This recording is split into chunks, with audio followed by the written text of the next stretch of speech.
तो चलिए आपको बता दें, जिस तरह से राहुल गांधी की सदस्यता रद्द कर दी गई है, उसके बाद से लगातार अब कांग्रेस सड़कों पर उतरती नजर आ रही है। और इसी बीच एक बड़ी जानकारी आ रही है सामने। शाम 5 बजे दिल्ली में कांग्रेस की बड़ी बैठक होने वाली है। इस वक्त की ये बड़ी अपडेट आप तक पहुंचा रहे हैं।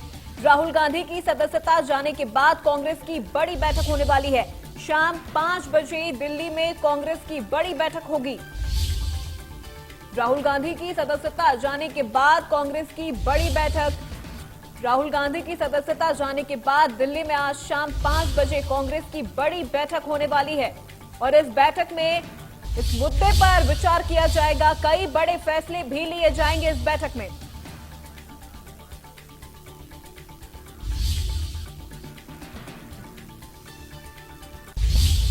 तो इसी खबर पे तमाम तो आपको बता दें कि हमारे साथ बीजेपी से राज्यसभा सांसद रामचंद्र जांगड़ा भी जुड़ गए हैं। सर, बहुत स्वागत है आपका इंडिया न्यूज में। लगातार कांग्रेस की ओर से कहा जा रहा है कि ये साजिश रची गई है कांग्रेस के लिए, बीजेपी ने ये साजिश रची है। देखिए, आज से पहले ऐसे आचरण के कारण बहुत से सांसदों की और बहुत से विधायकों की सदस्यता रद्द हो चुकी है और ऐसा यूपीए गवर्नमेंट के समय में भी हुआ है। तो इसमें बीजेपी की कोई साजिश नहीं है, ये अपना कोर्ट का मैटर है, न्यायपालिका का मैटर है। और किसी भी व्यक्ति को जो जनप्रतिनिधि है और खास तौर पर देश की सबसे बड़ी पंचायत का सदस्य है, उसको बोलने से पहले बहुत कुछ सोचना चाहिए। राहुल गांधी जी ने इसमें जो कि जिसका भी सरनेम मोदी है और वही चोर निकलता है, ऐसा कह के पूरे देश के पिछड़े वर्गों का अपमान किया है। इसमें कोई जांगड़ा साहब, कांग्रेस का कहना यह है कि आप लोग दरअसल शब्दों के खेल रहे हैं। मूल भाव यही था कि नीरव मोदी, ललित मोदी को लेकर कहा गया था, लेकिन आप लोग केवल लोगों को बरगलाने के लिए कर रहे हैं। आप लोग दरअसल कांग्रेस और राहुल गांधी की लोकप्रियता से बीजेपी डर गई, इसलिए सच बोलने की सजा दी गई है उन्हें। ये साफ आरोप है आप लोगों पर कांग्रेस का। आपकी आवाज क्लियर नहीं आ रही है, बोलिए। जांगड़ा सर, कांग्रेस ने ये कहा है कि बीजेपी दरअसल कांग्रेस की और राहुल गांधी की लोकप्रियता से डर गई है। अब क्योंकि 2024 का चुनाव फेस करना है, पब्लिक राहुल गांधी के साथ चल पड़ी है, इसलिए ये राहुल गांधी के साथ बदले की भावना के तहत किया गया है।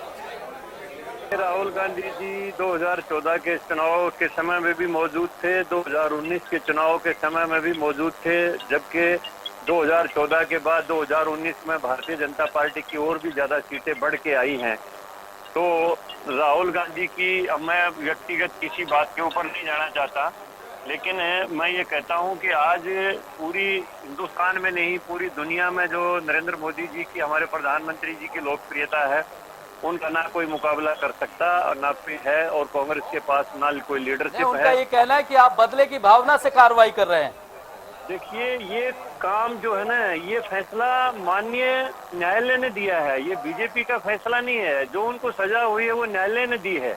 और संविधान में प्रावधान है कि जिसकी भी सदस्यता, जिसको भी अगर सजा हो जाती है 2 साल या 2 साल से ऊपर, तो उसकी उसी दिन से सदस्यता रद्द समझी जाएगी। ये संविधान के आर्टिकल में है, ये संवैधानिक प्रक्रिया है। इसमें भारतीय जनता पार्टी की तरफ से कोई बदले की भावना का कोई सवाल ही नहीं है। 4 साल से ये मामला चल रहा था। इसकी टाइमिंग पर कांग्रेस सवाल उठा रही है। कांग्रेस के नेता कह रहे हैं कि अब ये जो चुनाव जो नजदीक आ गया है, उसके तहत अब इस तरह के ऐसे फैसले का आना, ये पूरी तरह से 2024 की सियासत को देखते हुए लिया गया है। ये कहीं ना कहीं बीजेपी इस तरह से विपक्ष की आवाज, लोकतंत्र की आवाज दबाना चाहती है। ये राहुल गांधी के अहंकार की वजह से उनको ये परिणाम मिला है। माननीय न्यायालय ने, जैसा कि आया है पूरे मीडिया में, उनको बार बार कहा है कि आप माफी मांग लीजिए, आपके ये शब्द ठीक नहीं थे। उन्होंने न्यायालय की भी अवमानना की, न्यायालय के सामने कहा कि मैं कोई माफी नहीं मांगूंगा। न्यायालय ने उनको बार बार मौका भी दिया कि अगर माफी मांग लेते हैं तो आपका हम कुछ न कुछ सोच सकते हैं कि आपको इसमें ढील दे दी जाए। लेकिन वो पूरी तरह से अहंकार से ग्रस्त थे और उन्होंने कहा मैं कोई माफी नहीं मांगूंगा, मैंने कुछ गलत नहीं किया है। और जब उनको सजा हो गई तो बाद में वो कहते हैं कि मैं किसी से डरता नहीं हूँ, मेरे को डर नहीं है, मेरे साथ सत्य है। फिर सत्य है तो फिर वो कौन से गांधी को फॉलो कर रहे हैं हमें नहीं पता। बिल्कुल रामचंद्र जी, आपका बहुत शुक्रिया हमसे जुड़ने के लिए, हमारे तमाम सवालों का जवाब देने के लिए। और इसे